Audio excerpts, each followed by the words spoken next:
Ratusan warga sibuk melipat surat suara pemilihan bupati dan wakil bupati di gudang KPU Luwu, Kelurahan Pamanu, Kecamatan Belopa Utara, Senin, 21 Oktober 2024. Tangan mereka cekatan melipat satu persatu surat suara, bergambar 3 kandidat calon bupati dan wakil bupati.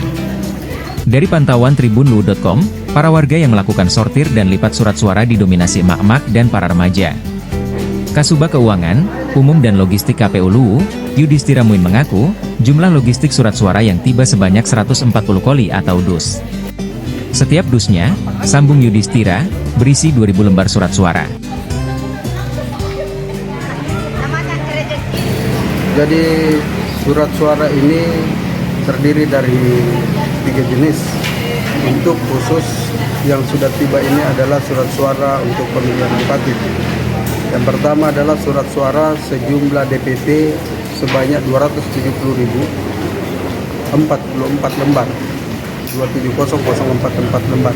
Kemudian ada jenis surat suara cadangan 2,5% per TPS, ya, jadi 691 TPS yang ada di Luwu itu memiliki cadangan sebanyak 7.070 lembar.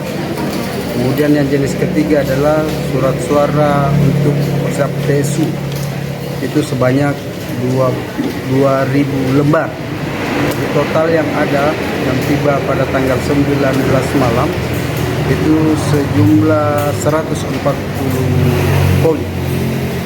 Jadi kenapa kami melakukan sortir lipat hari ini? Karena untuk lebih mengetahui bahwa surat suara yang kami terima ini sesuai dengan kebutuhan nanti pada saat pemilihan.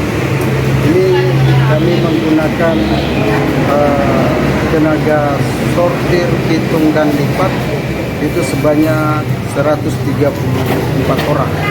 Yang awalnya terjadwal terdaftar sebanyak 159, namun ada beberapa yang berhalangan sehingga hari ini tidak sempat hadir.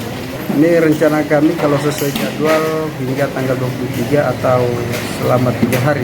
Namun melihat kondisi sekarang kemungkinan besar besok sudah tuntas sebanyak 139 dosi.